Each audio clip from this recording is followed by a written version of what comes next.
오늘은 성령 강림 후 제11주이며 또 우리 민족이 일제의 억압에서 해방된 광복을 감사하며 기념하는 광복 기념주일이기도 합니다. 먼저 역사의 어둠 속에서도 우리의 민족을 여기까지 지켜주시고 또 우리가 자유롭게 하나님을 예배하게 하신 우리 주님의 은혜에 감사와 찬송과 영광을 돌립니다. 이 나라와 이 민족 위에 하나님의 긍휼과 평화가 늘 충만하고 또 우리 자녀들과 다음 세대가 자유와 평화를 소중히 여기면서 하나님이 기뻐하시는 나라를 잘 이루어가게 되기를 주님의 이름으로 간절히 소망합니다. 그리고 무엇보다 오늘 예배를 통하여 우리의 마음도 죄와 욕망과 염려의 지배에서 자유롭게 되어 정말 성령과 말씀의 다스림을 받는 은혜가 임하시기를 주님의 이름으로 간절히 축복합니다. 재작년이었던 것 같습니다. 제가 텔레비전에서 우연히 국내외 마술사들의 경연대회를 보게 됐습니다. 그런데 제가 깜짝 놀라는 것은 제가 예전에 보았던 마술과는 굉장히 많이 달랐다는 것입니다.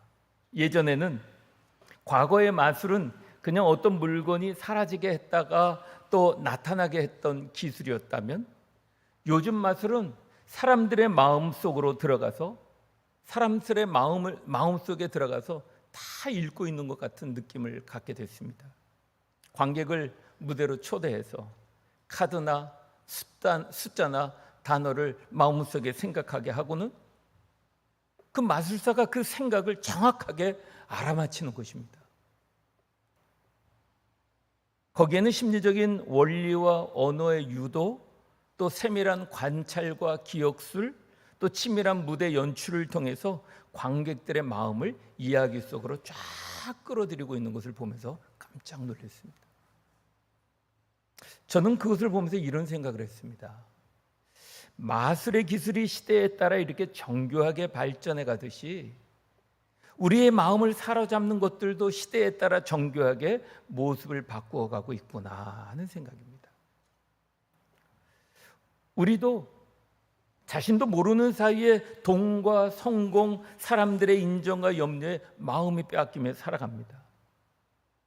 처음에는 내가 선택한 것 같지만 어느 순간에는 그것이 나를 움직이고 있습니다. 내가 돈을 사용하는 것이 아니라 돈이 나를 움직이고 있고, 내가 염려와 걱정하는 것이 아니라 염려와 걱정이 내 마음을 끌고 다니는 것을 우리가 경험할 때가 있습니다. 그래서 잠언지혜자는 4장 23절에 이렇게 권면합니다. 모든 지킬 만한 것 중에 가장 중요한 것은 내 마음을 지키는 것이다. 왜냐하면 생명의 근원이 이에서 나기 때문이다 라고 했습니다. 그렇습니다. 사랑하는 성도 여러분, 오늘 우리의 마음은 무엇에 붙잡혀 있습니까? 하나님을 믿는다고 고백하지만 실제로 우리의 생각과 감정과 선택을 지배하고 있는 것은 무엇입니까? 오늘 본문의 배경이 되는 에베소도 사람들의 마음을 사로잡고 있는 것들로 가득한 도시입니다.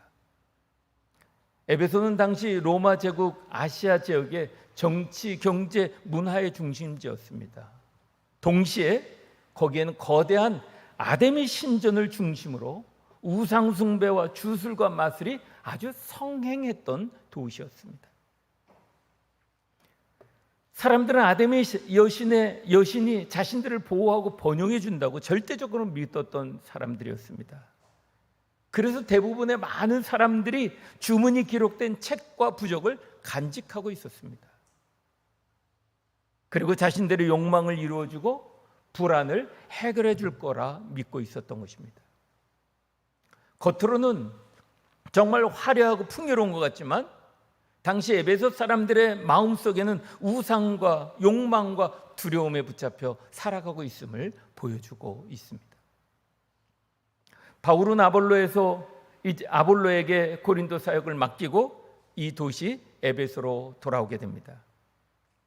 예수님께서 사도행전 1장 8절의 말씀처럼 예루살렘에서 시작된 복음이 이제 유대와 사마리아를 넘어 에베소에까지 이르게 되었습니다.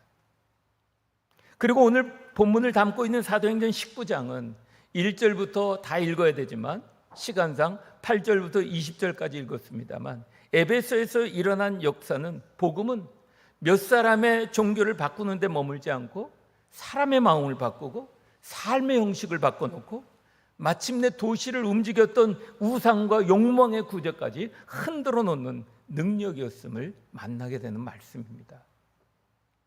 바라게는 우리 또한 성령께서 우리 내면을 새롭게 하시는 복음의 그 능력을 만나 그 능력 때문에 우리의 변화된 삶으로 하나님께 영광 돌리며 살아가게 되는 사랑하는 궁정교회 성도들이 되시기를 주님의 이름으로 간절히 축원합니다. 오늘 주님의 말씀의 세력을 얻을 때 어떤 일이 일어났는지 세 가지로 말씀하고 있습니다. 첫 번째가 성령께서 임하시니까 마음의 주인이 바뀌더라라고 하는 것입니다. 1절에서 바울은 에베소에서 12명쯤 되는 제자들을 만나게 됩니다. 바울이 그들에게 너희가 믿을 때 성령을 받았냐라고 묻습니다. 그러자 그들은 성령이 계심도 듣지 못하였다고 대답합니다. 그래서 그들은 세례 요한만 알지 정말 예수 그리스도와 성령의 역사에 대해서는 듣지도 알지도 못했던 사람들이었습니다. 바울은 그들에게 예수님을 전해주게 됐고, 그들은 예수의 이름으로 세례를 받고, 그리고 안수를 할 때 성령의 역사가 임하는 것을 그들이 경험하게 되었습니다.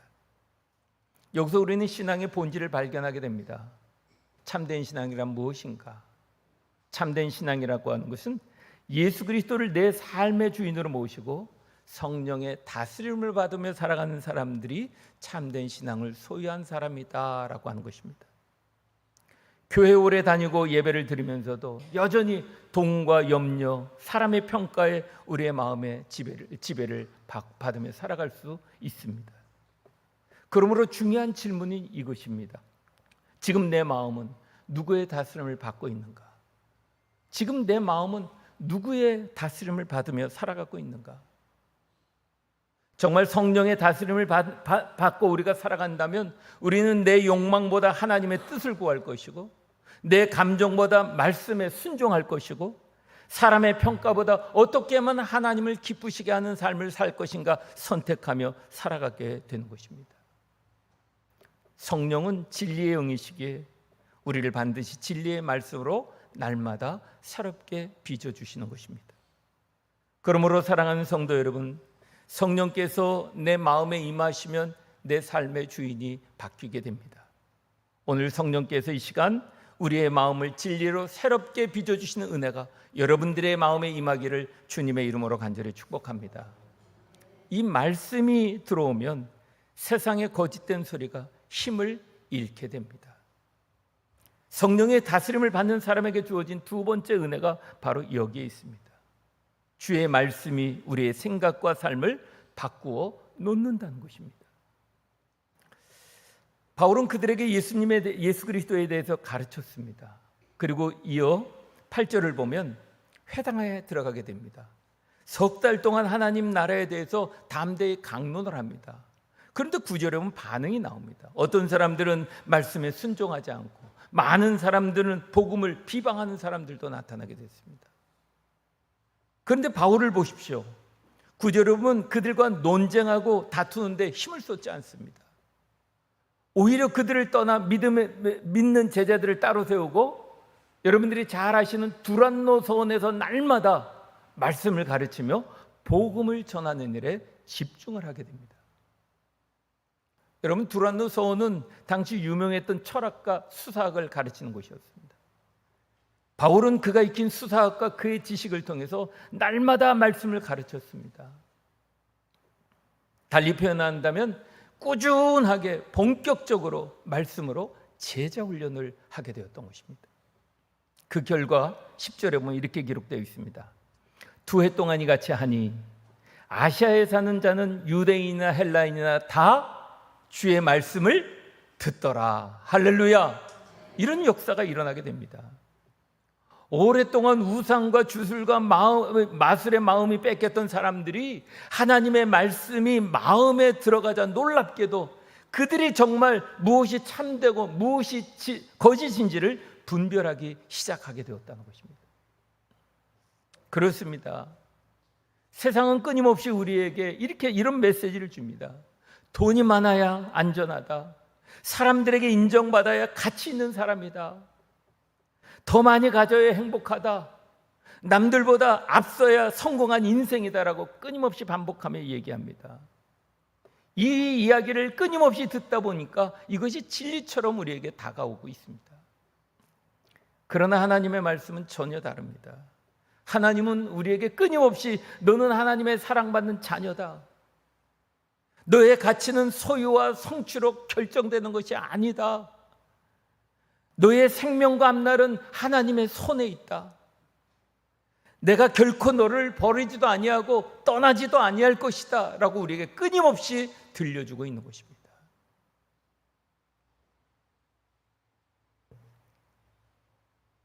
하나님의 말씀이 우리 마음에 들려오면 세상의 거짓된 소리가 드러나게 되어 있습니다. 하나님의 말씀이 들려오면 내가 지금까지 세상에서 들어왔던 메시지들이 거짓이구나 하는 것을 분별하게 됩니다.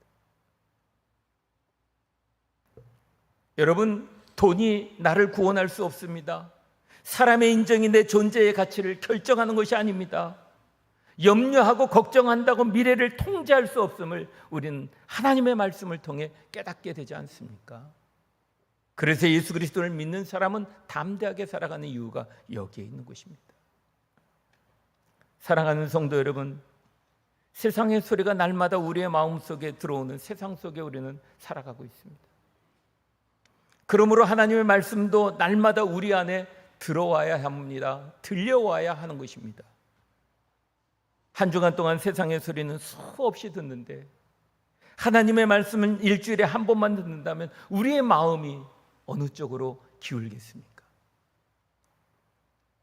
마음이 불안할 때 불안의 소리를 반복해서 듣지 말고 하나님의 약속의 말씀을 반복해서 들어보십시오.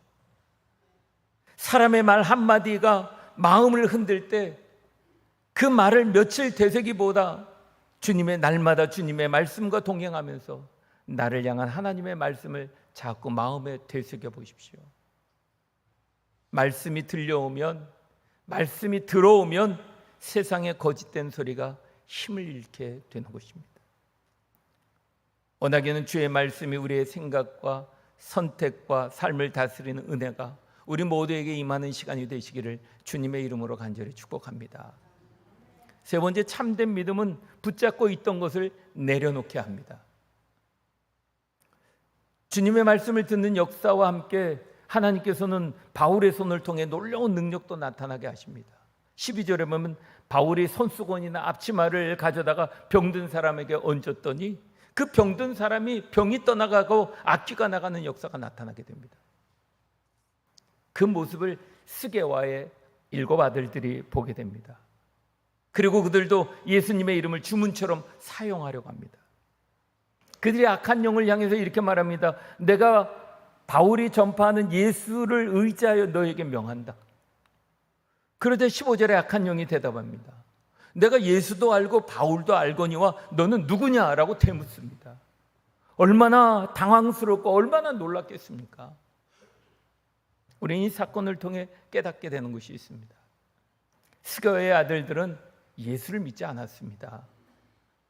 다만 예수의 이름으로 능력이 있다는 말을 듣고 그 이름을 자신들의 목적을 이루는 일에 도구로 사용하려 했던 것입니다.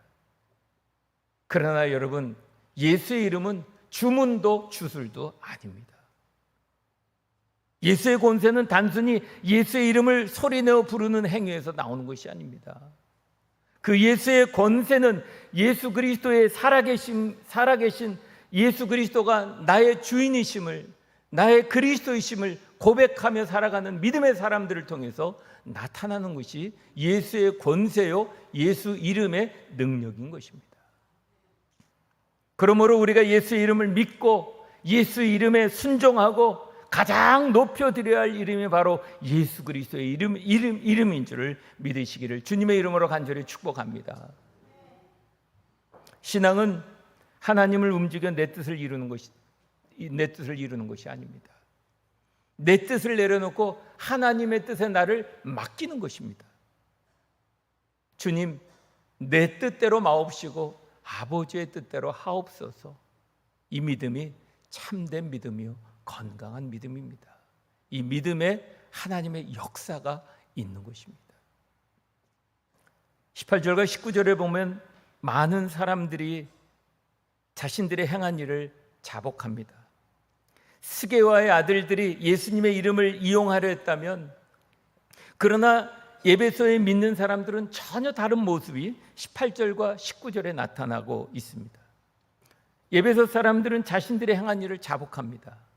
마술을 행했던 사람은 책을 모아 모든 사람 앞에서 불살라 버렸습니다. 그 책값을 19장 하반절에 보면 은 5만이라고 되어 있습니다.